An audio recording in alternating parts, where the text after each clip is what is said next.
नमस्कार। आज म युवल नो हरारीले लेखेको निबन्ध ह्युमिलिटी को बारेमा आज चर्चा गर्न गइरहेको छु। वास्तवमा भन्नुपर्दाखेरि कुनै पनि समुदाय, संस्कृति, धर्म वा जाति जैविक रूपमा श्रेष्ठ भन्ने सोच इतिहासमा सबभन्दा खतरनाक भर मात्रै हो। र हरारीको विषयवस्तुलाई चर्चा गर्दाखेरि हरारीले ह्युमिलिटीमा आफ्नो तर्क दिएको छ। पहिला यसको ह्युमिलिटी के हो अथवा नम्रता के हो। ह्युमिलिटी मिन्स नम्रता, र नम्रताको मिनिङ के हो यसको बारेमा हामी पहिला चर्चा गरौँ। Humility means having a modest view of oneself, recognizing one's limits, respecting others, and not being arrogant about knowledge, power, or achievements.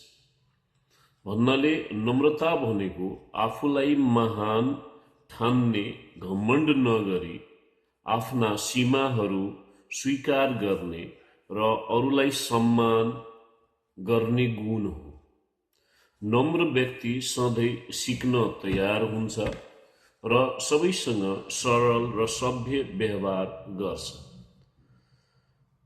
यसको बारेमा अझै हामी डिटेलमा गयौँ भने हरारीको अनुसार सबै मानवको डिएनए लगभग 99.9% समान छ। कुनै धर्म, जाति, समुदायको डिएनए उच्च छैन। डिएनए को कारणले मेरो धर्म, जात, ऊंच नीच भन्ने कुरा सबै गलत विश्लेषण मात्रै हो। डिएनएले संगीत बुझ्ने कान, रंग बुझ्ने आँखा, कल्पना गर्ने दिमाग हो, तर कुन राग महान, कुन चित्र पवित्र, कुन कविता दिव्य, यो निर्णय समाज र समयले सिकाउँछ।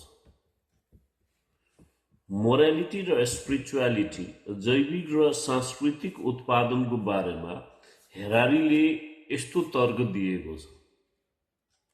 करुणा, डर, प्रेम, आक्रोश, यो सबै जैविक डिएनए, बायोकेमिस्ट्री र पाप, पुण्य, धर्म, आत्मा, स्वर्ग, नर्क, यो सांस्कृतिक कथाबाट आत्मबोध हुने गर्छ। त्यसैले मान्छे नैतिक र आध्यात्मिक देखिनु डिएनए को कारण हो। तर कस्तो नैतिकता भन्ने कुरा संस्कृति र इतिहासको कारण हो। डिएनएले क्षमता दिन्छ, अर्थ दिँदैन। डिएनएले दिमागको संरचना बनाउँछ,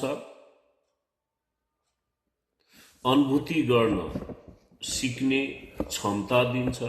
तर के राम्रो हो, के नराम्रो हो, कुन धर्म साँचो, कुन कला महान, यी कुरा डिएनएले निर्धारित गर्दैन। अथवा हरारी यस विचारसँग सहमत छ कि मानवको नैतिकता, मोरालिटी, आध्यात्मिकता, स्पिरिचुअलिटी, कला र सृजनशील आर्ट एन्ड क्रिएटिभिटी केवल डिएनएबाट मात्रै आउँदैन।